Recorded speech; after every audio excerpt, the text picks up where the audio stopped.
If you guys enjoy what I do, be sure to hit that like button and subscribe. It really helps the channel and it's free and easy to do. Before we get started with today's video, I have an announcement to make. After years of telling other people's stories, I finally released one of my own. My novel Eternal Reign is available now in both ebook and paperback format for those of you who are like me and prefer to collect physical media. You can grab a copy right now on Amazon through the link in the description of this video. And now back to our regularly scheduled program. In Tuliolal, Brook Evu, the owner of a very popular restaurant in the city, has been waiting for the Warrior of Light to come by because he has a job for her, one that is extremely important. His establishment serves anyone, whether they're a native of Tural or not, so sometimes he gets a few weird customers. Normally he doesn't care because he's a businessman, so as long as they don't cause any trouble in his place, he minds the business that pays him. But a group of people recently came by who were a bit more weird than usual. They were in the process of starting up a clearly evil secret society, led by a Vieira woman named Apiahi, and they were obviously new at the whole evil group thing since they chose a very public place to have their meeting, and they were talking so loud that everyone heard them. They call themselves the Passage of the Unbound, and their goal is to spread chaos throughout the world. They're what you'd get if you ordered the Legion of Doom off Temu, but their goal is to become a real threat to the world. To do that, they have to acquire real power, and Apiahi knows how they can do that. There are powerful relics around Tural that in their hands could be used to do some real damage, and right now they're in the hands of the few different tribes scattered around the area. She's heard that each relic contains the power of a Tural Vidral, which are animals with extreme levels of power, similar to the four lords of Kugane. Putting that type of power in anyone's hands would make them a credible threat to the world, and since they plan on stealing the objects and heading to Eorzea to cause problems, Brook Evu thought it might be a good idea to tell people about this little incident, partially because they didn't even order any food before they left. He told the Landsguard, but it turns out that while the Unbound aren't all that good at the whole secret part, they are dangerous. They were not only able to deal with the soldiers that came after them, people from some of the more isolated tribes started showing up claiming that they'd been robbed. Before a more serious hunt could be made for them, the entire group had headed to Eorzea with their prizes. Each tribe has sent someone to recover their stolen goods, but they don't know anything about Eorzea. That's where you come in. They need someone who knows the area and can help them on their mission, and they've been hanging around the restaurant waiting for someone like you to show up. Since each tribesman has their own specialty, they all need someone with a unique skill set to help them deal with the power of their relic. Lord Zenque needs someone who can take a lot of punishment in battle. Nilpine needs someone who has healing magic to counter the diseases that his relic can cause. Shashpia needs someone who can fight up close and give the hunter they sent a chance to put some arrows in their thief. Suhei doesn't know much about her relic other than it's dangerous, so she wants some type of magic user to help her guard against whatever it can do. And lastly, Rahul Ja needs someone good at taking things out from a distance, since getting close to his relic isn't all that safe for anyone. Since the Warrior of Light can't help them all at once, she decides to help Shashpia first for no real reason in particular. Her tribe is from the forests of Jacques Tural, which isn't all that surprising since Vieira tend to live in forests. Her people have guarded the Dreamweave cocoon for generations. It's a totem that holds the power of the Tural Vidral known as Swallowtail. Swallowtail could take on the form of any other creature, gaining all of its abilities in the process, and the totem lets whoever holds it do the same. It's like a jump drive loaded with all of the knowledge of every living animal, and the one who has it can instantly download all of that knowledge into themselves and use it. Since people are animals too, they count, which means someone could become a master swordsman or mage in the blink of an eye, complete with that person's face. The tribe has used it to keep their village safe from the many S-rank hunt monsters that wander around the area, by turning into creatures just as strong. But without the cocoon, they won't be able to survive the monster attacks, so they sent their best hunter, Atoka, out to retrieve it. She's never failed on a hunt, but it's been a while since she went to Eorzea, and since they haven't heard anything from her, her people are getting worried. The job may have been too big for her to handle alone, which is why they decided to get help from someone from the other side of the world. They had heard the guy who stole the relic say that he was going to Kugane, so the Warrior of Light heads there to find this hunter. After asking around in one of the taverns, it was pretty easy to find out where a Vieira with a bow from another land, who looks out of place, has been wandering around. When you find her, she looks like the job is getting the best of her, so she's very happy that you've come to help out. From what she's learned, the thief is a middle-aged Hura man, which isn't a lot to go on, but since he can change his appearance at will, what he looks like doesn't matter all that much. However, there have been a lot of weird arguments and fights happening around the city, where the person who started the fight doesn't remember doing it. The weirdest part is that the instigators have been seen in two places at once. Itoka's pretty sure that the thief is using the cocoon to turn into random people and cause a lot of chaos in the city. So all the two of you need to do is wander around the city looking for odd conflicts, and you'll find your thief. When you find him, Itoka has a powder that can cancel out the cocoon's effects. So when you find someone acting weird, she can pelt them in the face with the powder and make them reveal their true identity. If she's lucky, she'll hit the thief. If not, she's going to get arrested for assault.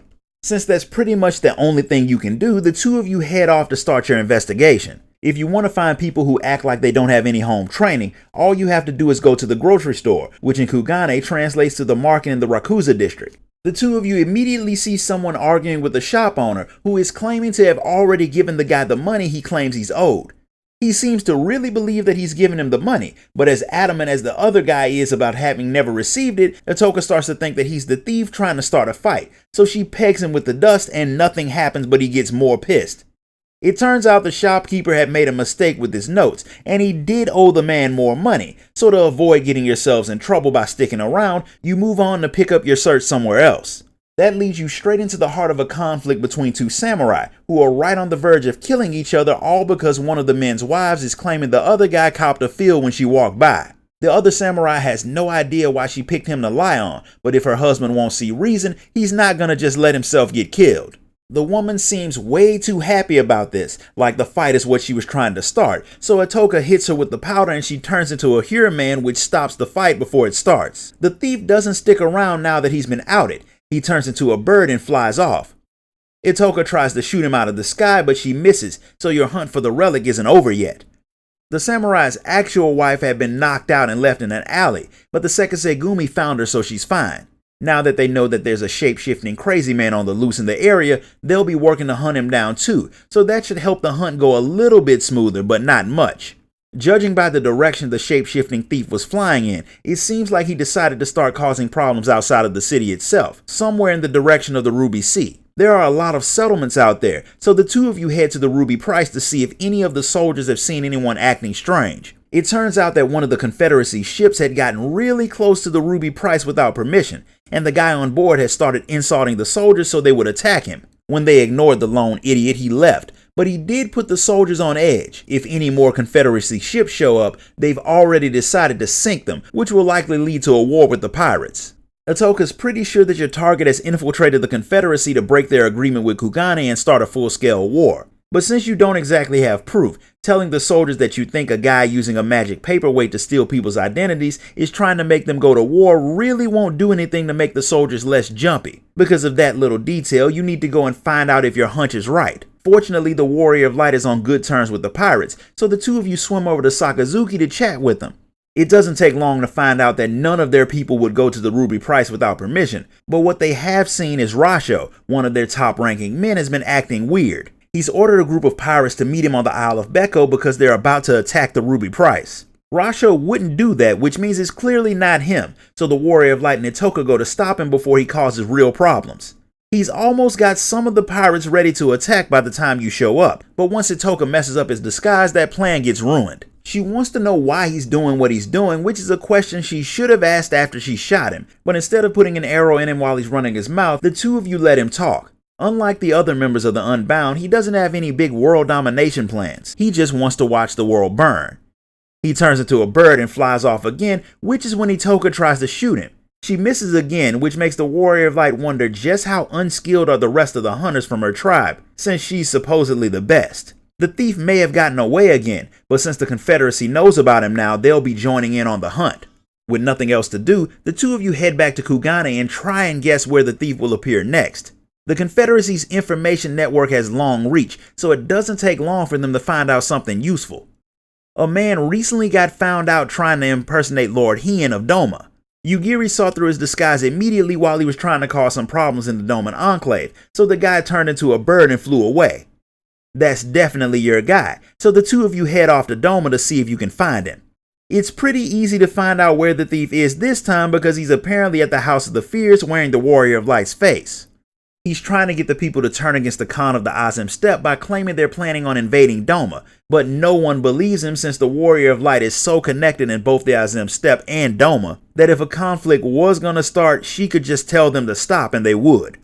The disguise is seen through even before Itoka hits the fake you with the illusion stopping powder. When the man's disguise fails, one of the shinobi recognizes him, but he turns into a bird again and flies off. Itoka tries to shoot him yet again, but her aim is so far off the mark that the thief turns back and taunts her by revealing something that makes a few things start to seem a bit more clear. She's not Itoka. She can't be, since the thief killed her the last time they fought. When he realizes that you didn't know that she wasn't Itoka, he laughs, since whoever this girl is, she's been doing the same thing that she's hunting him for, pretending to be someone else. But while they're both pretending to be different people, what they're doing isn't even similar, and once he leaves, the fake Itoka promises to explain after you let the Domas know what's going on. Even though he got away again, this little encounter turns out pretty good, since one of the shinobi knew the man. His name is Samidare. He was trained as a shinobi from a young age, and he fought to defend Doma from the Garleans 25 years ago. During the fight, an auspice named Tamano Gozen even joined in to help, but they still lost. Samidare was conscripted into the Garleans' army and forced to become an imperial spy. He did a lot of damage during his service, since he was really good at sneaking around and causing trouble, and he didn't get free of them until the prisoner exchange that the Warrior of Light helped carry out. When Samidare got back, he was different. He wasn't interested in protecting Doma anymore, and he started working to destroy it, since he realized from his time spying on different nations that they're all equally corrupt. Some of them just hide it better. The shinobi tried to capture him, but he left Doma before they could. They found a letter from the Unbound trying to recruit him, which is how he ended up in the meeting that started this little adventure. The Unbound may not be the best at keeping their secret society a secret, but they do seem to be good at recruiting dangerous people. Knowing who Samidare is doesn't make it any easier to track him down, so the two of you head back to Kugane.